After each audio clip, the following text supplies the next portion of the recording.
নমস্কার বন্ধুরা, আমি দিশা। আবারও আমার একটা নতুন ভিডিওতে তোমাদের সবাইকে স্বাগতম। আজকের ভিডিওটা আমার জন্য ভীষণই ইমোশনাল ভিডিও, আর ইমোশনাল হওয়ার সাথে সাথে এই ভিডিওতে আমি অনেক কিছু আমার মনের কথা তোমাদের সাথে শেয়ার করব। বিয়ে হওয়ার পর থেকেই আমি আমার হাজব্যান্ডের কাজের সূত্রে নাগাল্যান্ডে থাকি। এখানে আসার পরে শুনেছি এত বছর নাকি কেউ কোনো দিন এখানে রথ টানেনি। আমিও এইসব বিষয়ে এত বেশি মাথা ঘামাইনি, তবে আমার মেয়ের জন্মের পরে এটা তার প্রথম রথযাত্রা। এই দিনটা তো কোনো রকমভাবেই মিস করা যায় না। Good morning everyone, happy Rathyatra সবাইকে। আজকের দিনটা সবার খুব খুব খুব খুব খুব ভালো কাটুক। আর আমাদের রথ এখনও কমপ্লিট হয়নি। আজকে রথটা পুরো কমপ্লিট করতে হবে দিনের বেলার মধ্যে। রং করব কি করে, কি করব না করব জানি না। আমাদের যেটুকু সাধ্য সেটুকুর মধ্যেই আমরা সব কিছু করব। এখনও অনেক কাজ বাকি আছে। চলো তবে আজকের দিনটা শুরু করা যাক। ভিডিও শুরুটা তোমরা যেটা দেখছিলে সেইটা হচ্ছে শনিবার দিন রাত্রে, আর এখন রবিবার দিন আমাদের রথযাত্রা। রথ এখনও রেডি করা হচ্ছে, আর এদিকে আমি সকাল সকাল উঠে ঠাকুর ভোগ দেওয়ার জন্য রেডি হয়ে গেছি। ঠাকুর ঘরটা পরিষ্কার করে নিয়ে ফুল তুলতে চলে এসেছিলাম। এই গাঁদা ফুলের গাছগুলো আমার হাজব্যান্ড লাগিয়েছে। এখনই কত সুন্দর ফুল ধরতে শুরু হয়ে গেছে। সকাল সকাল ঠাকুরের ভোগটা দিয়ে চলে গিয়েছিলাম রান্না করতে। সাদা আলুর তরকারি করব আর লুচি করব। আলুর তরকারি দিয়ে লুচি কিন্তু আমার ভীষণ ফেভারিট, সেই জন্য আজকে সকালে এটাই রান্না করলাম। রথ বানিয়ে কমপ্লিট হবে কি হবে না এতটাই টেনশানে ছিলাম যে আমার ভীষণ পরিমাণে মাথা যন্ত্রণা করছিল। ওই জন্য একটুখানি লিকার চা খেয়ে নিচ্ছিলাম। আমার মেয়ে এতটাই এক্সাইটেড ছিল, ও খালি থার্মোকলের পিস একটা দুটো করে করে তুলছে, ছিঁড়ছে, ভাঙছে, এইরকম করছিল। তাই ওকে নিয়ে একটু খাবার খাইয়ে দিচ্ছিলাম।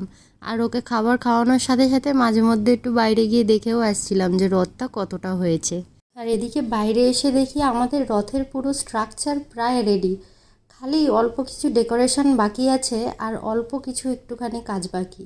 আমার ভীষণ ইচ্ছা করছিল যে আমি একটুখানি রথ সাজাই, কিন্তু সেই জিনিসটা আমি করতে পারিনি, যেহেতু মেয়েকেও সামলাচ্ছিলাম, ঘরে রান্না বান্না সব কিছু করছিলাম। তাও অল্প স্বল্প একটু একটু করে হেল্প করেছি ওদেরকে, মেয়ে যখন ঘুমিয়ে পড়েছিল তখন। আর এখানে দেখতে পাচ্ছ আমাদের পুরো রথ রেডি হয়ে গেছে। ওরা বলছে আমাকে যে রথ রেডি হয়ে গেলেও কি হয়েছে, যতক্ষণ রথ বাড়িতে থাকবে ততক্ষণ আমরা সাজিয়ে যাব। আর আমার মেয়ে তো ভীষণ খুশি হয়েছে রথ দেখে। ও জাস্ট মনে মনে ভাবছে যে আমাকে খালি নিচে নামিয়ে দাও, আমি থার্মোকলগুলো সব ছিঁড়ে ফেলবো। এবার খালি রথটা আমাদের বাইরে নিয়ে যাওয়ার পালা। আর এদিকে আমরা সবাই রেডি হয়ে গেছি, আমার মেয়েকেও রেডি করে দিয়েছিলাম। এই যে সব বাচ্চা কাচ্চারা এক জায়গায় হলে যেন ভীষণ মজা লাগে দেখতে। ওরা কিভাবে খেলছে এটাই দেখতে খুব ভাল লাগে। আমার মেয়ে তো এদিকে বললাম না থার্মোকল ছেঁড়ার জন্য ও পুরো রেডি আছে। রথের পাশে বসিয়ে কটা ফটো তুলবো তা না, ওকে বসিয়ে দেওয়ার সাথে সাথে ও গিয়ে থার্মোকলগুলোকে ধরে ধরে টেনে ছিটছে। চলো এবার জগন্নাথ দেবকে প্রণাম করে রথটুকু টানার পালা। আমি যেহেতু ভিডিও করছিলাম, আমার ভাসুর আর আমার যা দুইজন আমার মেয়েকে নিয়ে প্রণাম করাচ্ছিল ঠাকুরের সামনে। আর ওইদিকে আমার ভাগ্নির মেয়েকে দেখো, সবাই যতবার প্রণাম করছে ও ততবার প্রণাম করছে। বাচ্চাদের এই এত ছোট ছোট জিনিসগুলো এত ভালো লাগে, কি বলবো। আমরা এবার রথটাকে নিচে নামিয়ে নিচ্ছি, আর এই রথটা নিচে নামানোর পরে সবাই একটুখানি ফটো তুলবো। আর তারপরে যেহেতু বাইরে রাস্তাটা খারাপ আছে, যতক্ষণ না ভালো রাস্তা আসছে ততক্ষণ এই রথটাকে আমাদের উঠিয়েই নিয়ে যেতে হবে। এখানে আমাদের রথের মধ্যে থেকে ফুল কিছু কিছু পড়ে যাচ্ছিল, সেইগুলোই সব তুলে গুছিয়ে সুন্দর করে রাখছি। এবারে তোমরা অনেকেই ভাবতে পারো যে ভিডিওর শুরুতে কেন আমি বললাম ভিডিওটা খুব ইমোশনাল বলার কারণ হচ্ছে, ছোটোবেলা থেকে রথযাত্রা মানে বুঝে এসেছি বাবা মার সাথে বা বন্ধু বান্ধবীদের সাথে গিয়ে রথের দড়ি টানা, আর তারপরে রথের মেলায় গিয়ে জিলাপি খাওয়া, পাঁপড় খাওয়া, নানান রকম রাইড চড়া এবং নানান রকম কাপ প্লেট থেকে শুরু করে খেলনা থেকে শুরু করে নানান রকম জিনিস কেনা, সাজাগোজার জিনিস তো আছেই। কিন্তু এখানে আসার পর থেকে এইসব কিছুই রথযাত্রার সময় পাইনি। আগের বছর রথযাত্রার সময় আমি আমার বাবা মার বাড়িতে ছিলাম, আর আমি প্রেগনেন্টও ছিলাম। আমার হাজব্যান্ড ঠিক রথযাত্রার দিনই আগের বছর আমাদের বাড়িতে আসে। যেহেতু আমি প্রেগনেন্ট ছিলাম তাই জন্য আমি বড় রথের দড়িও টানতে যেতে পারিনি আর মেলাতেও যেতে পারিনি আগের বছর। আমি তো ভাবতেই পারিনি যে 24 ঘন্টার মধ্যে রথ কমপ্লিট করে আমরা এই রথ টানতে বেরোতে পারবো।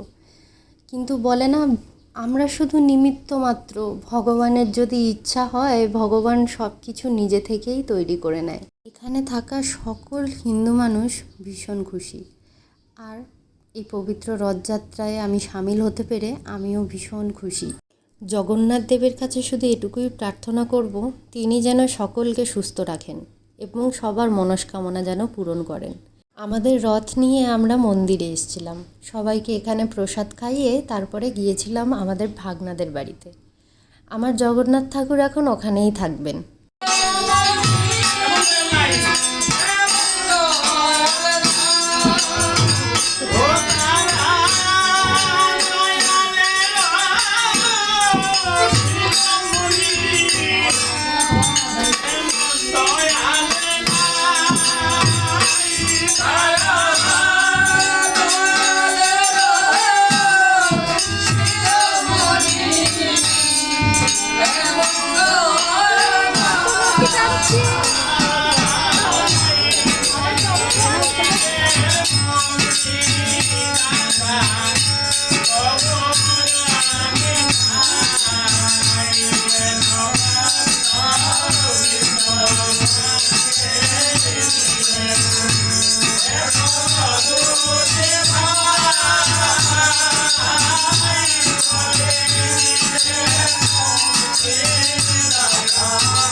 আমার ভাগনাদের ঘরে জগন্নাথ দেবকে রাখার পরে যখন আমার ফেরার পালা, সেই সময়টা আমার এতটাই মন খারাপ হচ্ছিল যে আমি আর তেমন কোনোই ভিডিও করতে পারিনি। তো আজকের এই ভিডিওটা আমি এখানেই শেষ করছি। তোমাদের সাথে আবার পরের ভিডিওতে দেখা হচ্ছে। Bye bye.